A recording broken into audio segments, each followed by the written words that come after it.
Right now on KSBY News at 6, a major decision made by city council members in Paso Robles. What you need to know when it comes to parking downtown. Plus, our reporters are out in your communities covering stories from across the Central Coast, from Cayucos down to Santa Barbara and places in between. Here's a sneak peek at some of the stories that you'll see in the 6 o'clock hour. Several pilings from the Cayucos pier have washed up here along the shoreline. I'm KSBY News reporter Sophia Villalba. What County Parks is saying about why this happened and the long-term closure needed for at least part of it coming up. A new cell phone tower won't be going in along this street in Arroyo Grande, at least for now. I'm Olivia Gonzalez-Rich, your community reporter in Arroyo Grande, with more on the proposal and its purpose. Did you pay for parking in Paso Robles within the last year? If so, it might just be your lucky day.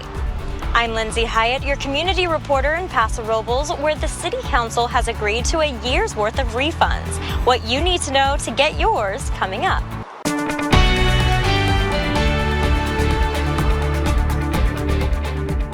Good evening. Thanks for watching KSBY News at 6. I'm Richard Gearhart. Before we get to that Paso Robles parking story, let's get you up to speed with what's happened so far.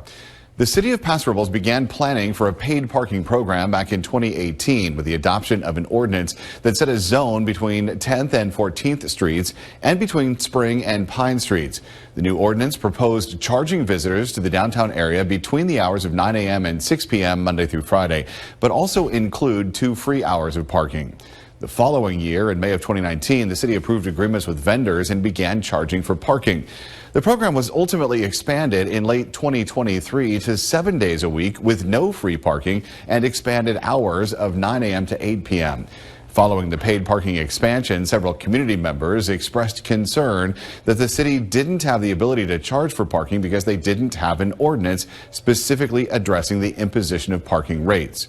In response to those claims, the city paused the program and stopped issuing citations earlier this month while the city's attorney's office conducted a review of the existing parking management ordinance.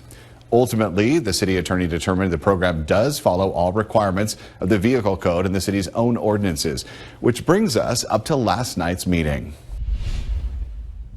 Thanks, Richard. Parking payments have been on pause here in Paso Robles for the past few weeks, but City Council has plans to bring paid parking back, and with it, a new refund. The Paso Robles community has mixed feelings about its new parking program, but those in favor, this parking program is actually a success, and those against, please consider this is a bad ordinance, could both benefit from a thorough review of the program. The city attorney and I initiated a complete and thorough review of all the actions that the city council and the community has ever taken on the parking program dating back to approximately 2018-2019. As part of that review, the city attorney team identified a procedural error with recording the downtown parking map. That review of the parking program was prompted by Templeton resident Gary Lehrer, who served the city a cease and desist order upon urging from the Paso Robles community. Residents were concerned that the city had not followed proper protocol in establishing the parking ordinance. So many people came to me and said, we need to do something. And I said, I will help. Because at that point, I couldn't step down. Lehrer cites signage as one of the reasons he feels parking downtown is problematic. I don't think it's safe to drive around here. I had a near miss because someone was trying to figure out the signage and decipher, where's the free parking? Where's the paid parking? Which is one of the changes City Council made to the parking program during their review process, which determined that while the ordinance was proper, the area designated as the downtown parking zone was not created in the correct way. In addition to clearing that up, the City Council decided to offer a refund for those who were charged or cited for parking from February 6, 2023 through 2024. To me, those are huge wins. The council admitted that, hey, we made an error. It was a technical error, but nonetheless an error. And so the city council directed staff, based upon our recommendation, to go back to what the government code allowed, which was 12 months, to process those refunds, doing the right things for the right reasons for the community. Anyone with proof of payment for parking or citation will be able to submit their refund request at prcity.com. Moving forward, people parking downtown will be charged $1 an hour starting at hour 1. The city plans to enforce their proposed changes to the parking program starting April 5th. In Paso Robles, Lindsay Hyatt, KSBY News. It's been an interesting 24 hours. Overnight last night, we got the rain we anticipated. It came down in very, very hot spots around the area. It was quick, but it did dump down on the area. And the waves have been big. More on that in a minute, but this is Morro Bay a little bit earlier. Here's Doppler radar. You can see the region still has a little bit of activity, but what a huge change. Finally done with that multi-day storm. This last portion of it gave us another quarter to half for much of the area. But interestingly, because it was convective, there were some places that didn't see much rain at all, like Los Osos and Templeton. But again, Hearst Castle more than a half. Santa Margarita nearly to a half. But Cal Poly just 1100s. Pismo Beach 15/100s, and Napomo as well. AG a 1/10 of an inch. Santa Maria nearly a half, and the Space Force Base nearly a half. Quarter at Solvang and Santa Ynez, and double that in Santa Barbara. We saw nice sunshine after that, just a few clouds here and there on the Pismo Beach 805 webcam. Out at the airport, just a few clouds here and there. We're going to see temperatures trying to creep back up toward 70 degrees. Temperatures right now are sitting in the mid-50s across the area. Not bad considering a system just rolled through here and the winds are onshore at about 10 to 15 miles per hour. But again, we've been through a lot of stormy weather this winter and even just in the last week or so. That's done some damage here and there. Sophia Villalba up in Cayucos with more on what they're dealing with there. Thanks, Dave. Several of the pilings have detached from the pier and washed up along the shore, leading to a long-term closure for at least part of the pier. When the damage occurred, the Cayucos pier was already closed due to the recent round of rain. These preventative measures were taken to keep people safe in case waves came onto the pier. The cross beams and the pilings that go down into the sand are called bents. The very last bent is bent number 61, and that looks like the piers were sheared off underwater, and the piers and the bent are missing now on the very last bent. An engineer assessed the pier Wednesday morning to determine the safety for the public going onto the pier. Around 3 to 4 pilings are washed up along the shore. He's recommending that we can open the pier up to bent 57, which is not quite the end of the pier, but leave the very end of the pier closed off. Timothy Harris visits Cayucos to surf whenever the waves are big and wasn't surprised to hear about the damage. We like to walk on the beach, but we also like to walk out on the pier. Sometimes people are fishing. I'm not surprised. There were some 14, 15-foot swells, so probably did some damage. The pier was rebuilt about 9 years ago, but county parks officials say storm surges could still have an effect. When we have high storm and there are debris and logs in the water or something like that could hit the pier and cause damage, especially when there's a lot of energy with the storm surge. And the engineers suspect something like that to do that much damage. It could have likely been a large log that hit the end of the pier. A full assessment of the pier will need to be made in May when the water is calmer. Underwater divers will look at the conditions of the pier to determine the repairs that need to be made. After the assessment, the process to design those repairs will take about 3 months. SLO County Parks officials say the goal for the plan to be implemented is by September. We're pretty bummed about it, but we'll get it done. This is a strong little town, beach town here, and one little thing like that's not going to stop us from having fun. Mike Contafio, who owns Choo Choo's Churros next to the pier, says Cayucos gets lots of tourists during the summertime, but doesn't think the pier being closed at the end will affect tourism. I don't think it will, and especially if they open it up a little bit, I think that'll be nice too for everybody to continue to walk out at least as much as they can. But I don't think it overall will affect the tourism here. San Luis Obispo County Parks tells me part of the pier will reopen by the end of day today or tomorrow. However, the end of the pier will remain closed until the fall. In Cayucos, Sophia Villalba, KSBY News. The man accused of crashing into and killing a couple in San Luis Obispo pleaded guilty to 2 counts of gross vehicular manslaughter. The incident happened in November of 2022. According to the DA's office, 25-year-old Daniel Patricio was driving at a high speed on Sacramento Drive and hit Matthew Shashery and Jennifer Besser while they were walking their dog. All 3 were killed in the crash. Patricio is scheduled to be sentenced April 9th. A proposed cell phone tower has stirred up a lot of uproar in one Arroyo Grande neighborhood. Community reporter Olivia Gonzalez-Britt has more on the proposal.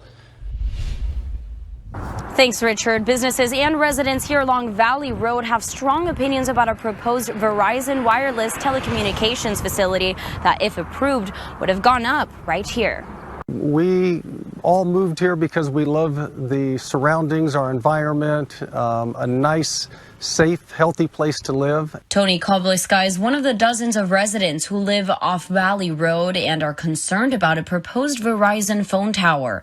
The tower would likely not only obscure some of the views from this senior park. From here, we have unobstructed views of the dunes and the ocean. But Kobleska argues it would also impact residents in other ways. We took a survey in our community, and over 90% were opposed to this cell tower. And we asked their concerns, and their concerns were certainly that the visual effects of this, the mental and physical health of the people here.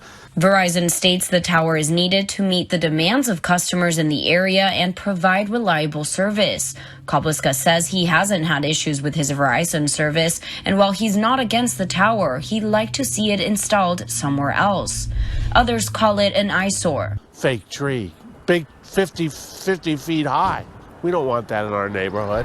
By Pearl Drive, Dale Waller has owned her home for 13 years and is worried about her home's property value if the tower were to be installed. So you told me that, like, property values, that's something that really concerns you. Yes, of course, because we never know when we plan on selling it. Following community input and health considerations, the Arroyo Grande Planning Commission voted Tuesday to deny the cell phone tower permit, citing interference with views and an undesirable location. But according to Jeff Metcalf, the cell phone provider is looking at alternative sites like St. John's Lutheran Church on Valley Road. Metcalf is a member of the church and says the discussions with Verizon are ongoing. While the church would be compensating for hosting the tower, Metcalf says they would use the money to reinvest in community programs. I don't have a dog in the fight. I do want to accommodate our community.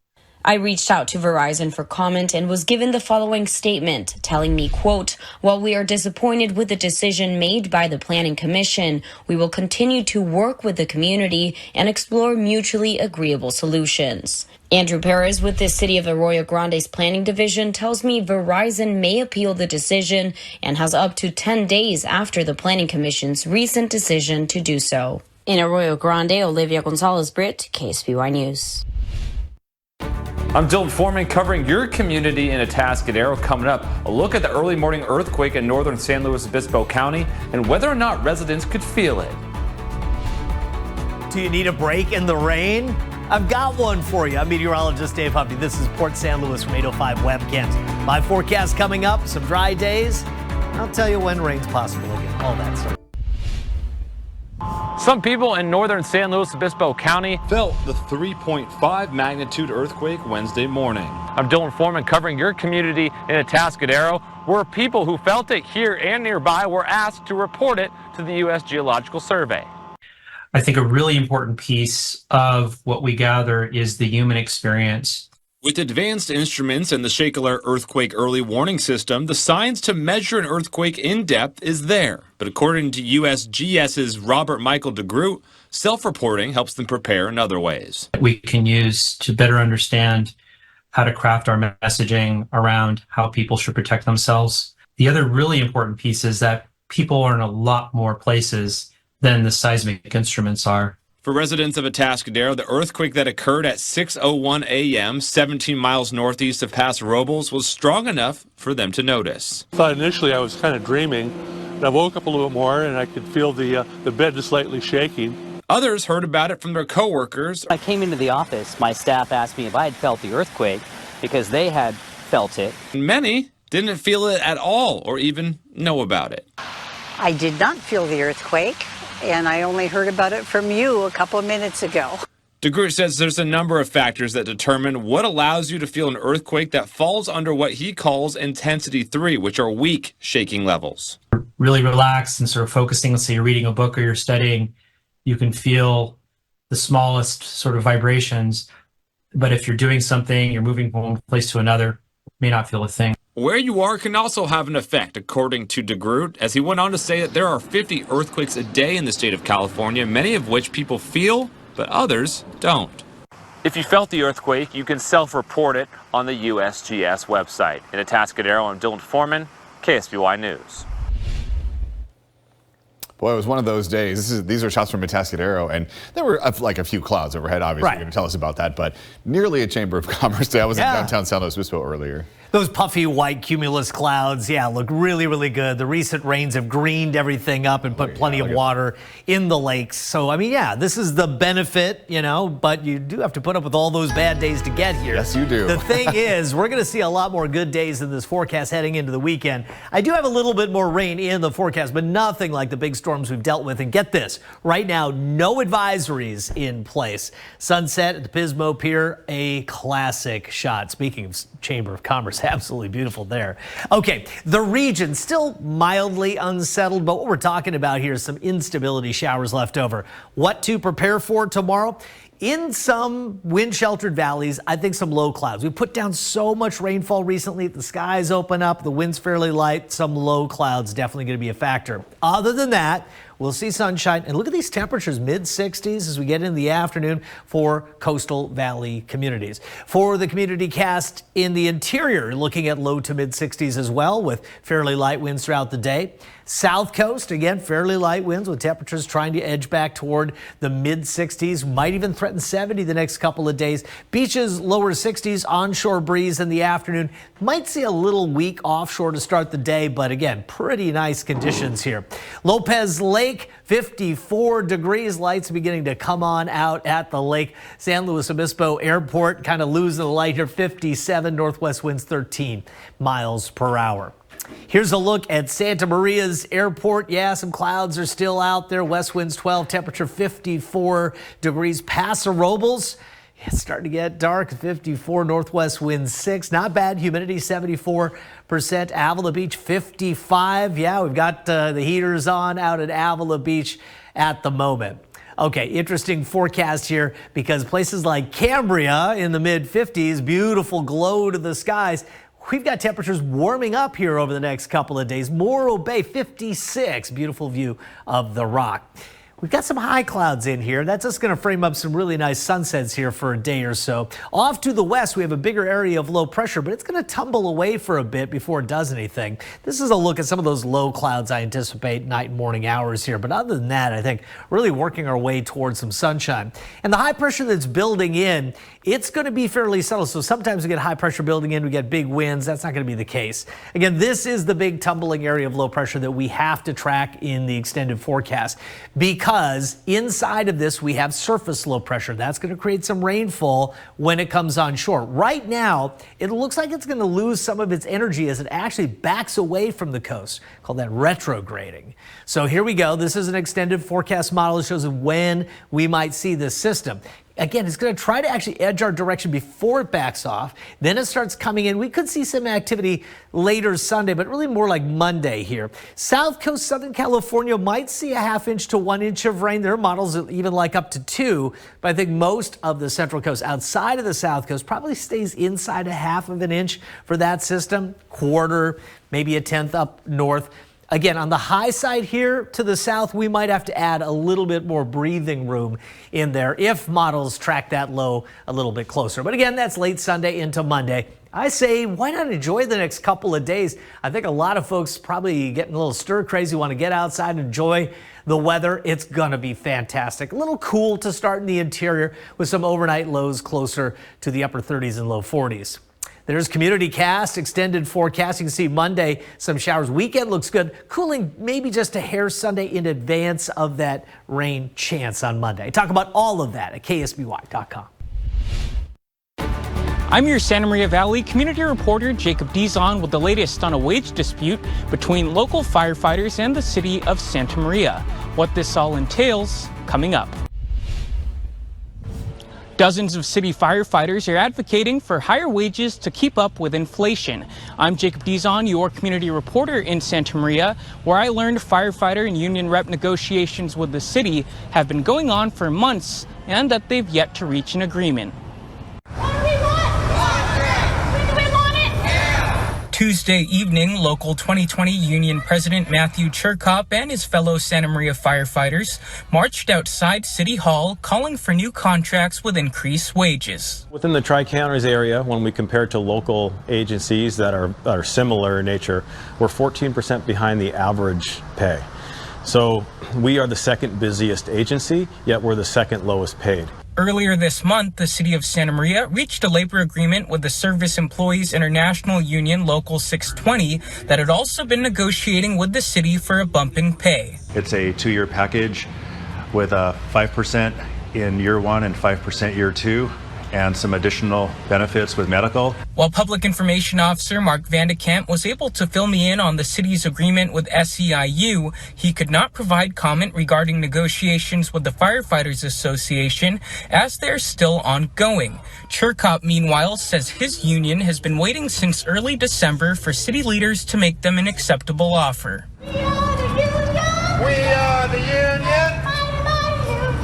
We're out here just speaking up in support of fair wages. We're hoping that the City Council can rise to the occasion and support us and recognize, the value of our worth. During Tuesday's City Council meeting, Cherkop and a handful of other Santa Maria firefighters urged Mayor Alice Patino and the City Council to hear their pleas. Despite my dream of serving in Santa Maria my entire career, my experience working for the city along with ongoing negotiations unfortunately have led me, like many others, to currently seek other employment. Cherkop says in the past 12 years, the department has lost about 40% of its new hires, which he believes is a result of the pay disparity between Santa Maria firefighters and other regional agencies. He tells me Local 2020's continued push for increased wages are aimed at curbing employee turnover issues and ensuring livable salaries for the city's first responders. I'm hoping that city leaders and city council, they hear our message and that our message will resonate with them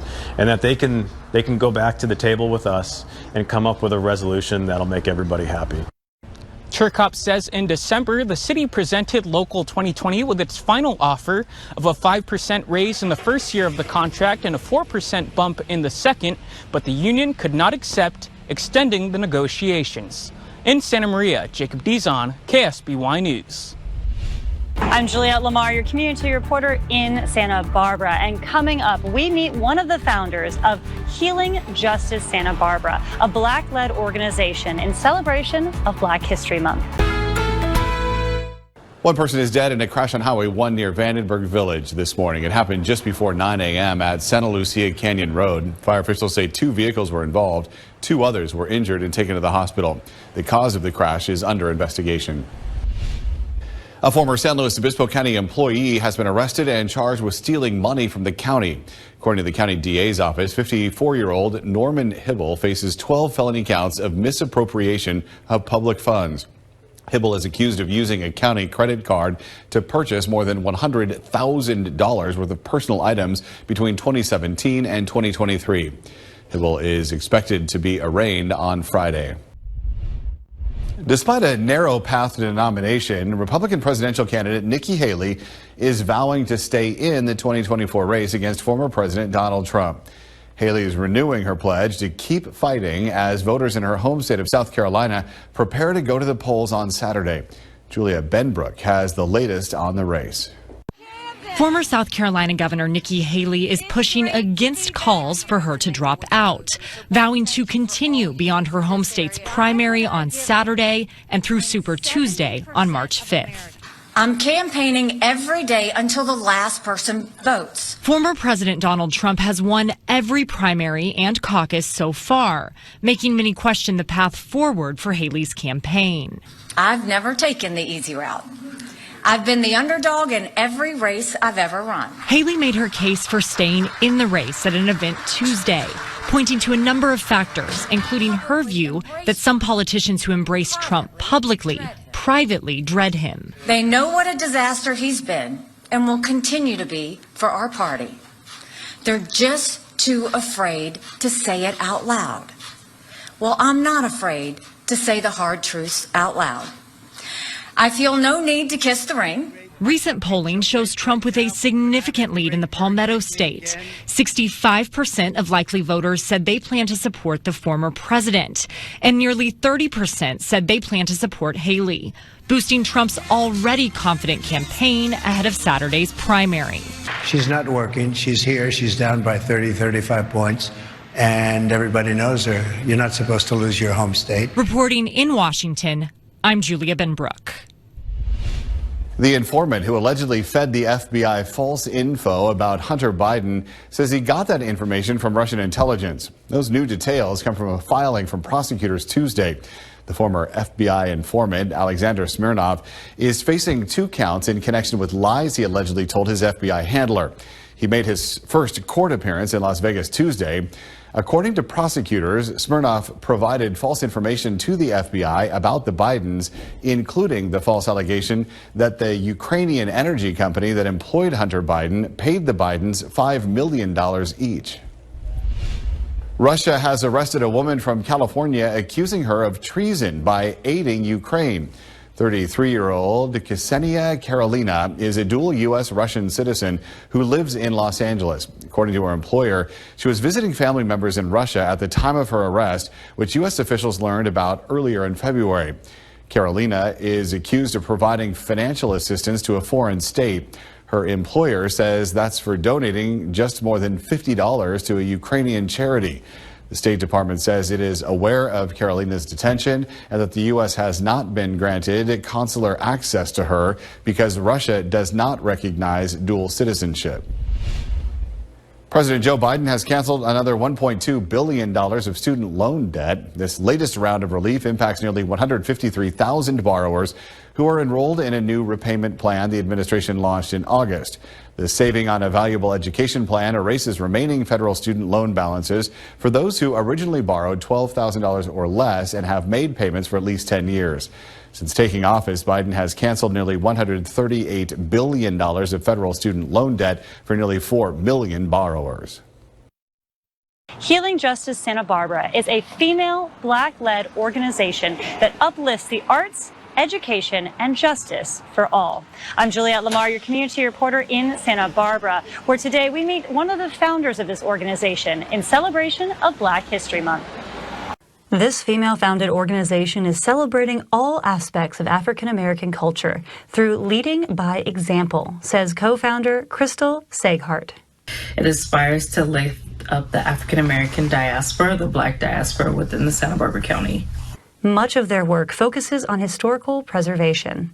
So we've partnered with the city of Santa Barbara and with local community elders and leaders in the Black community that have been archiving and preserving Black African-American history for decades. Healing Justice Santa Barbara helps to fund cultural centers, the arts, youth education, and environmental justice and sustainability. This Friday, the organization is hosting a Black is Beautiful gala and fundraiser to raise funds in support of Black-led organizations and initiatives, reimagining our collective investment in community care. If you have a news tip or a story tip, you can reach out to me by email, phone, or scan the QR code on your screen. In Santa Barbara, Juliette Lamar, KSBY News.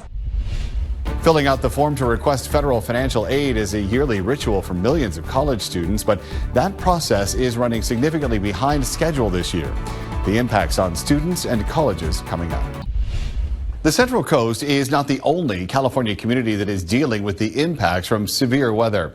Mudslides in Malibu have forced the closure of multiple roads Wednesday. Boulders and dirt tumbled down a rain-soaked hillside this morning, blocking a portion of a canyon road near Malibu. Road is closed in both directions due to the slide. Bulldozers are busy trying to remove mounds of dirt and rocks to clear the road. However, authorities say it will be closed for the remainder of the day. I'm happy to report that it is finally dry here, but LA has seen more than a foot of rain just over this past month. And the damage from this storm, some areas could still see it in the next few days. Where we are right here, could see it in the years to come. This is a historic chapel, Cliffside Chapel. It's been here since the 1950s. Popular wedding venue featured on the OC 90210. It is now closed indefinitely because of structural damage from shifting land, which I want to show you the damage here. You can see tarps here covering the pews, protecting them from the water. One of the most iconic parts of this chapel are these beautiful glass windows. They are now at risk of shattering, we are told, because of the landslide near here. And come over here, I'm going to show you just how much the ground has moved. You can see the cracks in the foundation, the pipes are showing, and here, this door, it won't even touch the jamb anymore, a few inches here because of how much the ground has moved. 175 weddings scheduled here have been canceled. They're hoping to restore and reopen, but it is a challenging task, no guarantee, and it is just symbolic of the challenges facing California right now from these back-to-back storms this winter. Rain last night, sun came out today. The weekend is on the way, and I've got your forecast for all of that. Americans have been leaning on credit cards since the pandemic. Capital One's bid for Discover and the fast rise of buy now, pay later loans highlights a changing credit landscape. Karen Kaifa takes a look at what it means to the consumer. This week, Capital One announced a $35.3 billion deal to acquire Discover Financial Services. If approved, more changes could be on the way for Americans who have leaned on credit cards since the pandemic amid inflation and higher interest rates.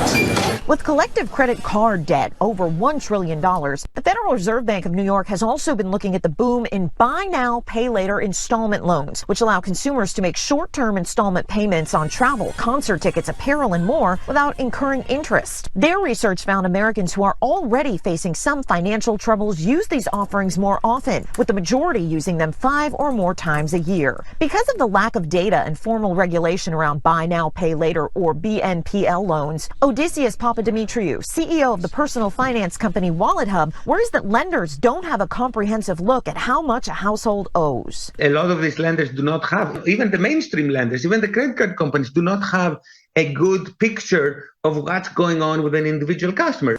That puts more responsibility on consumers to keep track of what they owe, from credit cards to BNPL. Experian recommends a budgeting app to keep it all in one place, setting up auto pay to avoid missing due dates and paying off BNPL loans early, if possible. In Washington, I'm Karen Kaifa. The cost of the application to naturalize will climb about 19% starting April 1st. Cost of a green card will jump as well. According to the Office of Homeland Security, more than 9 million permanent residents in the U.S. are eligible to apply for U.S. citizenship. The naturalization paper application form costs $640 or $725 with the fingerprint fee. The cost of both jumps to $760 on April 1st. Immigration attorneys are urging people to consider submitting an application before costs rise. Apple is taking an even bigger swing at sports. Wednesday, the company launched a free app for iPhone users that delivers real-time scores and stats and even optional live betting. Apple Sports will offer live data from the NBA, the NHL, and the MLS. During March Madness, it'll have real-time info for both men's and women's NCAA basketball. Apple says other leagues will be added when their seasons begin, including the NFL and MLB. And while the app can alert users when a game is being broadcast, it will not stream games directly. For millions of students every year, college is made possible thanks to federal financial aid. In 2021, Congress passed a law requiring the Department of Education to update the application process, and that update has put the process months behind schedule this year. The cost of tuition is a key factor students and families consider when deciding where to go to college. Filling out the free application for federal student aid, known as FAFSA, is often the starting point for those financial decisions. If you can't afford to go to a school, you don't want to commit to it, right? So I can see how that could bring a lot of issues. The form is typically available to students October 1st, but this year the process is months behind schedule, and that's because of a congressionally mandated overhaul. It hasn't been touched in decades, and our charge was to transform it into the 21st century. It's more than a website fix. The formulas are different. The operating systems are different. The new form is shorter and easier to fill out, and the updated formulas should help more students qualify for financial aid. But that does not reduce the stress and worry families are feeling now. Until you have that award letter in your hand and you see what you're being offered, it becomes an unknown. At the University of Virginia, the school pushed back the admission acceptance deadline, a move many schools are making this year. That's going to buy us some extra days to be able to produce award letters and and for students to get applications turned into us. UVA is able to meet 100% of student aid needs, but at some schools, a late submission could mean missing out on financial aid. We have the flexibility to work around students' date of submission of their application and it not penalize them. But at certain schools, yes, they could run out of some funding just because of lateness. Secretary Cardona says they're talking to school officials, parents, and students daily about the delay and its impact. But in the end, he says the changes should make higher education more accessible. We anticipate more federal aid going out this year than in our country's history, which is good because higher education has become out of reach for so many students. For those stuck in the waiting game, know that this is happening to students and schools nationwide. Based on current estimates, award letters could start going out in late March or April. Stephanie Liebergen, Scripps News, Washington.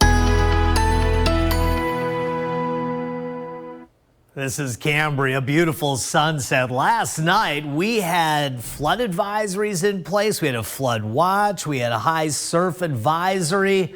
All of that has been dropped. What a difference just a few hours can make in a forecast.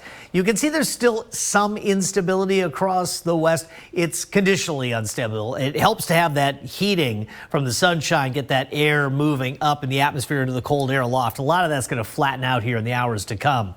Again, that hit and miss rain last night, it hit us fairly hard and fast before it moved on. So a lot of what you see here came down in downpours, and that's why we got some of those advisories. Paso and Cambria, a little more than a quarter. Hearst Castle, a little more than a half. But when you have the haves, you have the have-nots. Los Osos, Templeton, barely any rainfall. Cal Poly at a 10th, AG at a 10th, Napomo a little more than that, and Pismo Beach 1500s as well. Santa Margarita 33 100s. Santa Maria about the same there. Vandenberg Space Force Base nearly a half. Solvang, Santa Ynez about a quarter and a half downtown in Santa Barbara. And then to be replaced by high clouds aloft and then just some cumulus clouds today. And again, the waves definitely flattened out. Out at the airport, we saw kind of a mixture of clouds, upper level clouds and some cumulus clouds. Right now, lower 50s in the interior, mid 50s for much of the central coast and closer to 60 for the south coast. You can see the winds are out of the northwest here and some breezy conditions through the Gaviota Pass, but nothing huge here, no advisories. Coastal valleys tomorrow back up into the mid 60s or better. You can see the winds won't be particularly strong, but a weak little offshore push to start the day, kind of a hit that high pressure's on the way. Now, I do think some areas of low clouds and wind sheltered valleys are going to be a thing, but getting back up into the low to mid 60s, even in the interior. South coast temperatures heading toward the mid 60s, west facing beaches into the lower 60s as well. High clouds right in here. These are not the kind of clouds that are going to give us anything in the way of rain, but we do have this area of low pressure out here we'll have to watch. We're going to see this low, this upper low, tumble away for a while before it heads at the central coast. So again, the pockets of low clouds developing overnight and early, especially out in the interior valleys. Other than that, like today, partly cloudy skies, even fewer clouds as we get into, I would say, Friday. I think it looks pretty good, other than some high clouds drifting in over the course of the afternoon. Should be a nice couple of days here. We'll see some 70s as well. Okay, I want you to notice this upper low. Here is the jet stream out here. Not particularly strong, and this kind of weakness in the jet stream is not going to pull this larger low our direction. In fact, if anything, it kind of backs away first before it starts moving at the central coast. That positive tilt to the jet stream isn't going to help that system get any stronger. So by the time it gets here, it will have weakened some, but it's still pretty large in terms of its area. So where does it go exactly? Most of the models have it hitting the south coast and into LA as we get into either later Sunday or Monday. A few models like an inch or two for the south coast. Right now, we're going with something like a half an inch to maybe an inch, with the rest of San Luis Obispo County seeing maybe light amounts to a quarter. Extended forecast calls for temperatures to be fairly warm. Again, Monday, some scattered showers in the forecast. I talk about all of that in my forecast up at ksby.com right To Atascadero, where one local organization held its inaugural Year of Beer fundraiser series, bringing beer lovers and community supporters together to enjoy great brews while benefiting a worthy cause. Attendees came out to Wildfields Brewhouse to savor craft beer and food while contributing to Habitat for Humanity. The nonprofit in San Luis Obispo County helps provide affordable housing solutions for families in need. It's an annual event where we're at a different brewery every month. And this is just to bring awareness, education, and to build really community for San Luis Obispo County and to share what Habitat for Humanity does for the community and why we do it. At next month's Year of Beer fundraiser, Habitat SLO will join forces with Central Coast Brewery at the Hub in San Luis Obispo on March 20th. That's going to do it for KSBY News at 6. Thank you for watching. We will be back at 10 o'clock on the CW and right here on KSBY at 11. In the meantime, you can always get the latest community news and weather anytime at ksby.com. Good night.